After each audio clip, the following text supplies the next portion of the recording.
الحمد لله وحده والصلاة والسلام على من لا نبي بعده وبعد. السلام عليكم ورحمة الله وبركاته. وعليكم السلام ورحمة الله. إخواني الأعزاء، نجدد عزيمتنا بالقرآن. وتكوفوا إسلام تزيدي kuihuisha ile azma yetu na Qur'an. Qur'ani hii ndiyo kitulizo cha nyoyo zetu. Qur'ani hii ndio ambayo itatufungulia njia zetu na kutuweka katika pahala pazuri hapa duniani na kesho akhira. Anasema Allah subhanahu wa ta'ala katika suratul Baqara, dhalika alkitabu la raiba fihi. Tunaifahamu vipi hii la raiba fihi? La raiba fihi fi wa'dihi wa wa'idihi, haina shaka ndani yake katika ahadi zake na maonyo yake.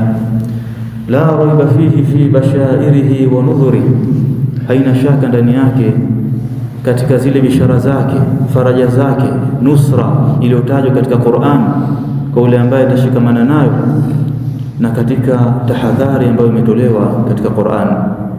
Ndugu zangu Waislamu, katika bishara ambazo zimekuja katika Qur'an, Allah subhanahu wa ta'ala akataja katika aya 84 suratul Isra, wa nunazzilu min alqur'ani ma huwa shifaa'un wa rahmatun lilmu'minin, akifungamanisha mambo mawili. Mambo hayo watayapata watu maalumu, watu mahususi. Watu gani hao? Ni wale waumini watakaoiamini vizuri hii Qur'an wakashikamana nayo. Mambo hayo ni rahma na shifaa.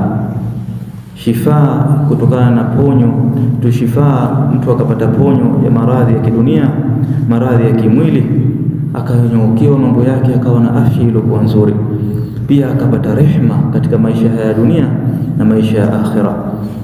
Shifaa ile, angalia leo, ikiwa mgonjwa anaumwa, ana dawa iko mbele yake, anaugua, dawa ile haitumii, usipate usingizi, maumivu makali, lakini dawa iko mbele yake haitumii. Mgonjwa huyu kweli atapona? Mgonjwa huyu anajitakia mwenyewe maumivu. Ndio hali yetu sisi na Qur'an, iko mbele yetu, hatuitaki, tunaiacha. Shifaa ile itatuingia vipi dawa ile ikiwa hatuitumii? Rahma ni rehma. Ikiwa leo mmoja wetu kashikwa na kiu kali sana, akawa mbele yake au ikawa mbele yake kuna chemchemu inatiririka maji, hakuna kinachomzuia isipokuwa yeye kwenda kuchota na kunywa, akaachana, akaendelea kuteseka na kiu yake. Hali hiyo ndio ambayo inamkuta yule ambaye Qur'ani iko mbele yake.